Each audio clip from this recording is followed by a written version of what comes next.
আলোচ্য বিষয় হচ্ছে বিচারের মাঠে নবী মুহাম্মদুর রাসূলুল্লাহ সাল্লাল্লাহু আলাইহি ওয়াসাল্লাম এর শাফাআত লাভের উপায়। কিয়ামতের দিন কঠিন একটা সময়, যে সময় আল্লাহ রাব্বুল আলামিন বলেন যে কারো পক্ষ থেকে কোনো সুপারিশ গ্রহণ করা হবে না। আপনার পক্ষে যে কেউ দাঁড়িয়ে কথা বলবে এরকম বলার মতো কোনো ব্যক্তি খুঁজে পাওয়া যাবে না। আপনার পক্ষে কেউ কথা বলবে না।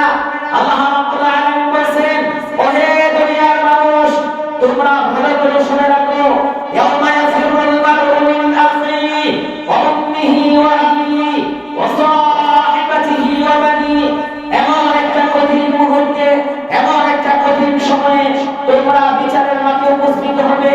সেই দিন ভাই ছায়া আপন ভাইয়ের কাছ থেকে পালিয়ে যাবে।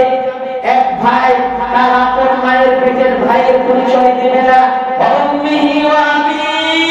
দুনিয়ায় আপনি আমি আমাদের সন্তানকে ভালোভাবে প্রতিপালন করার জন্য কত না কষ্ট করতেছি, কত না দুঃখ কষ্ট যন্ত্রণা সহ্য করতেছি, অথচ আল্লাহ রাব্বুল আলামিন বলেন সেই বাবা তার সন্তান থেকে পালিয়ে যাবে, সন্তান তার বাবা থেকে পালিয়ে যাবে, মা তার মেয়ে থেকে পালিয়ে যাবে, মেয়ে তার মা থেকে পালিয়ে যাবে। আপন বন্ধু, আপনার প্রিয়তম বন্ধু, যাকে কোনো কিছু না দিলে পরে আপনি নিজে খাইছেন না, যার কথায় আপনি পথ চলতেন, যার কথায় আপনি সব কিছু করতেন, সেই বন্ধু আপনার কাছ থেকে হারিয়ে যাবে। সেই কিয়ামতের দিন আপনার আমার পক্ষে সুপারিশ করবে মুহাম্মদুর রাসূলুল্লাহ সাল্লাল্লাহু আলাইহি ওয়াসাল্লাম। সেই নবী সেই নবী যদি আপনার পক্ষে শাফাআত করতে চায়, তাহলে এর জন্য কিছু করণীয় আছে, কিছু বর্জনীয় আছে, কিছু করণীয় এবং কিছু বর্জনীয় আছে। সম্মানিত উপস্থিতি, আল্লাহ রাব্বুল আলামিন মহাগ্রন্থ আল কোরআন কারীমের 4 নম্বর সূরা সূরা আন-নিসা এর 85 নম্বর আয়াতে আল্লাহ বলেন, বিসমিল্লাহির রহমানির রহিম, মান ইয়াশফা' শাফাআতান হাসানাতান ইয়াকুল লাহু নাসীবুম মিনহা ওয়া মান ইয়াশফা' শাফাআতান সাইয়্যাতান ইয়াকুল লাহু মিথলুম মিনহা ওয়া কানা আল্লাহু আলা কুল্লি শাইইন মুকিতা। যে ভালো সুপারিশ করবে তা থেকে তার জন্য একটি অংশ থাকবে, এবং যে মন্দ সুপারিশ করবে তার জন্য তা থেকে একটি অংশ থাকবে। আর আল্লাহ প্রতিটি বিষয়ে সংরক্ষণকারী। আপনি দুনিয়ায় যদি কারো পক্ষে কথা বলেন, আপনি মনে করেন একজন আসামি, তাকে কাঠগড়ায় দাঁড় করিয়েছে মহামান্য বিচারকের সামনে, আপনি যদি তার পক্ষে কথা বলেন আর তার সপক্ষে যদি আপনি দলিল পেশ না করতে পারেন, অনেক সময় ইতিহাস সাক্ষ্য দেয় যে সাক্ষীরও কিন্তু বিচার হয়, সাক্ষীরও কিন্তু জেল হয়, সাক্ষীরও কিন্তু ফাঁসি হয়ে যায়। আল্লাহ রাব্বুল আলামিন বলেন যে ভালো সুপারিশ করবে তার থেকে তার জন্য একটি অংশ থাকবে, আর যে মন্দ সুপারিশ করবে তার থেকেও তার জন্য একটি অংশ থাকবে। আর আপনি আমি পৃথিবীতে যাই করতেছি, যেখানে যা করতেছি, সব বিষয়ে আল্লাহ রাব্বুল আলামিন আপনার আমার বিষয়কে সংরক্ষণ করে রেখে দিচ্ছেন, সংরক্ষণ করে রেখে দিচ্ছেন। আল্লাহ রাব্বুল আলামিন বলেন, কাতিবিন, দুইজন সম্মানিত লেখক, দুইজন সম্মানিত ফেরেশতা, তারা সব কিছু লিখতেছে। দুইজন সম্মানিত ফেরেশতা সবকিছু লিখতেছেন, ভালোটাও লিখতেছেন, খারাপটাও লিখতেছেন, সবকিছু লেখা হচ্ছে। কিয়ামতের দিন আপনার এই পৃথিবীতে রেখে যাওয়া যত আমল আছে, ভালো মন্দ সব আমল আপনার সামনে তুলে দেওয়া হবে, আপনাকে দেওয়া হবে। আপনি নিজে আপনার আমল আপনি পড়বেন, দেখবেন, আর আপনি সাক্ষ্য দেবেন যে আপনি কি জাহান্নামের হকদার নাকি আপনি জান্নাতের হকদার। সম্মানিত উপস্থিতি, আল্লাহ রাব্বুল আলামিন মহান গ্রন্থ আল কোরআন কারীমের 9 নম্বর সূরা সূরা তাওবা এর 119 নম্বর আয়াতে আল্লাহ রাব্বুল আলামিন একটা নীতিমালা নির্ধারণ করে দিয়েছেন, একটা পথ আল্লাহ রাব্বুল আলামিন দেখিয়ে দিয়েছেন, একটা রাস্তা আল্লাহ রাব্বুল আলামিন আপনার আমার সামনে ক্লিয়ার করে দিয়েছেন। আল্লাহ রাব্বুল আলামিন বলেন, বিসমিল্লাহির রহমানির রহিম, ইয়া আইয়ুহাল্লাযীনা আমানু, ওহে ইমানদারগণ, ওহে বিশ্বাসীগণ, তোমরা যারা আল্লাহকে না দেখে বিশ্বাস করেছো, তোমরা যারা আল্লাহকে না দেখে তোমরা সিজদা করেছো, জান্নাত দেখোনি, জাহান্নামের ভয়াবহ শাস্তি তোমরা স্বচক্ষে দেখোনি, কবরের আযাব, কবরের মর্মান্তিক যে শাস্তি এটা তোমরা দেখোনি, কিন্তু তোমরা শুনে তোমরা এটা বিশ্বাস করেছো। তাদেরকে আল্লাহ বলছেন ঈমান। বলছে ইয়া আইয়ুহাল্লাযীনা আমানু, হে ঈমানদারগণ, হে বিশ্বাসীগণ, ইত্তাকুল্লাহ, আল্লাহকে ভয় করো, ওয়াকুনু মা'আস সাদিকিন, এবং সত্যবাদী যারা, ভালো মানুষ যারা, ন্যায়পরায়ণ যারা, যারা সমাজে হক কথা বলে, যারা সব সময় অন্যায়, অবিচার, জুলুম, অত্যাচার, নির্যাতনের বিরুদ্ধে কথা বলে, তাদের শক্তি হয়ে যাও, তাদেরকে তোমরা বন্ধু বানিয়ে নাও, তাদের সাথে তোমরা সবচেয়ে সুযোগ করো। তাহলে তোমাদের পথটা সৌন্দর্যমণ্ডিত হবে। মনে রাখিও, এই যে তোমরা তাদের সাথে পথ চলতেছো, এই পথ যেখানেই শেষ হবে, যেখানে এই পথের ইতি থাকবে, সেখানেই তোমাদের জন্য আল্লাহ রাব্বুল আলামিনের নাজ নিয়ামতে ভরপুর জান্নাত তোমাদের জন্য অপেক্ষমান। সুবহানাল্লাহ। তাহলে আল্লাহ একটা রাস্তা ক্লিয়ার করে দিয়েছেন, আপনি কার সাথে পথ চলবেন, কে আপনার বন্ধু হবে, কাকে আপনি আপনার বাড়ি থেকে আসবেন, কার সাথে আপনি দুনিয়ায় চলাফেরা করবেন, এই একটা নীতিমালা আল্লাহ রাব্বুল আলামিন বলে দিয়েছেন। সম্মানিত উপস্থিতি, শুধু তাই নয়, আল্লাহ রাব্বুল আলামিন আরো বলেন মহান গ্রন্থ আল কোরআন কারীমের 20 নম্বর সূরা, মহান গ্রন্থ আল কোরআন কারীমের 20 নম্বর সূরা, সূরা তাহা এর 109 নম্বর আয়াতে আল্লাহ রাব্বুল আলামিন বলেন বিসমিল্লাহির রহমানির রহিম, ইয়াউমা ইযিল লা তানফা'ুশ শাফাআহ ইল্লা মান আযিনা লাহুর রহমান ওয়া রাদিয়া লাহু মাওলা।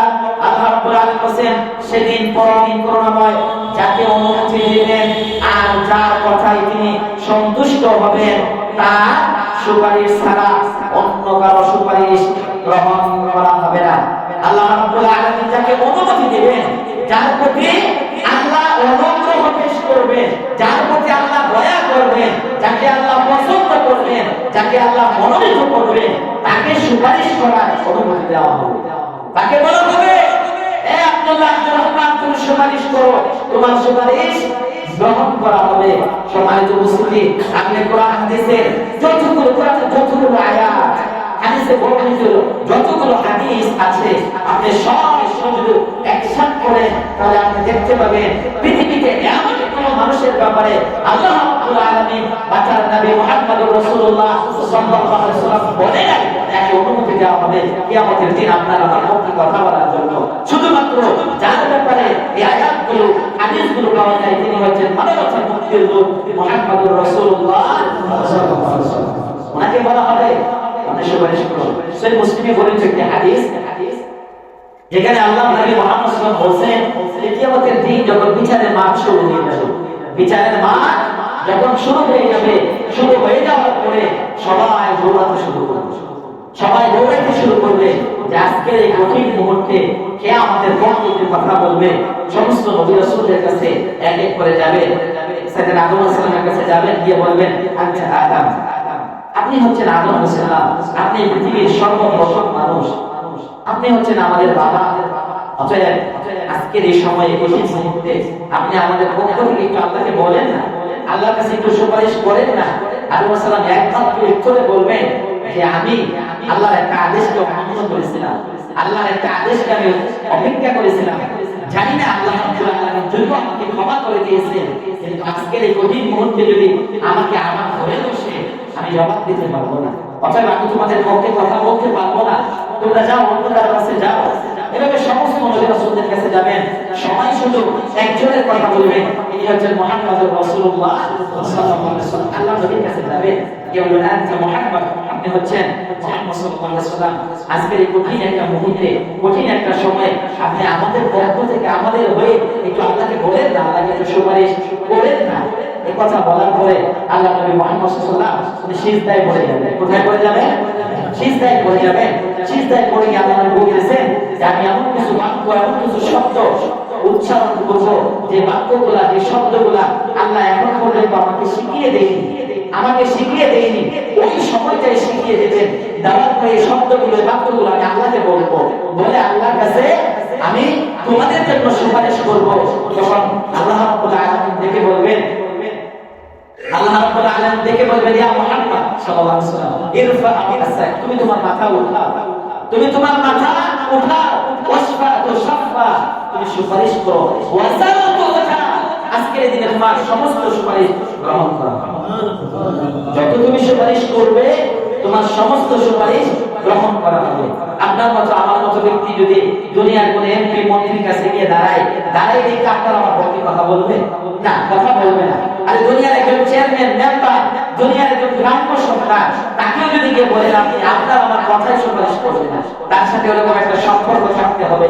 গভীর একটা সম্পর্ক থাকলে সে একটা ফোন দিবে অথবা বলে দিবে অথবা কোনো না কোনো ভাবে আপনার আমার কাজ করে দিবে। আর আপনি মনে করতেছেন যে কিয়ামতের দিন আপনি মুহাম্মদ সাল্লাল্লাহু আলাইহি ওয়াসাল্লামের উম্মত, এই দাবি নিয়ে আপনি দাঁড়াবেন আর আল্লাহ নবী আপনার পক্ষে এমনি সুপারিশ করে না, করবে না, এটা হবে না। আল্লাহ নবী যদি আপনার পক্ষে সুপারিশ করতে চায়, আল্লাহ নবী যদি আপনার পক্ষে সুপারিশ করতে হয়, আপনি যে মুহাম্মদ সাল্লাল্লাহু আলাইহি ওয়াসাল্লামের উম্মত সেই স্বীকৃতি আপনাকে দিতে হবে। আপনি কি মনে করছেন যে আপনার বাবা মুসলমান, আপনার দাদা মুসলমান, আপনার ছোটরা মুসলমান, আর আপনি কি দাঁড়াবেন আর বলবেন আমি মুহাম্মদ সাল্লাল্লাহু আলাইহি ওয়াসাল্লামের উম্মত, সুপারিশ করবে? হবে না। সহিহ মুসলিমে বর্ণিত আরেকটি হাদিস, আল্লাহ নবী বলেন কিয়ামতের দিন আল্লাহ রাব্বুল আলামিন প্রত্যেকটা আদম সন্তানকে বলবেন যে আল্লাহকে তোমরা সিজদা দাও, তোমরা আল্লাহকে সিজদা দাও। সমস্ত মানুষ আল্লাহকে সিজদা দেবে, রুকু দিবে, রুকু করবে, সিজদা করবে। করার পরে সহিহ মুসলিমে বর্ণিত হাদিস, আল্লাহ নবী বলেন ফায়াযহাবু যাহাবু তাওয়াক্কাল ওয়াহিদান, কিছু কিছু মানুষের পিঠগুলো এভাবে উঁচু হয়ে থাকবে, তাদের পিঠগুলো সোজা থাকবে না। ফায়াযহাবু যাহাবু তাওয়াক্কাল ওয়াহিদান, মানুষগুলো যখন আল্লাহকে সিজদা দিবে, রুকু করবে, তখন তাদের পিঠগুলো এভাবে উঁচু হয়ে থাকবে, বাঁকা হয়ে থাকবে। কিয়ামতের দিন বিচারের মাঠে সমস্ত নবী রাসূলের উম্মত চিনতে পারবে এরা হচ্ছে লোক দেখানোর নামাজি, এরা হচ্ছে মানুষকে দেখানোর জন্য সালাত করছিল, এইজন্য তাদের এই অবস্থা।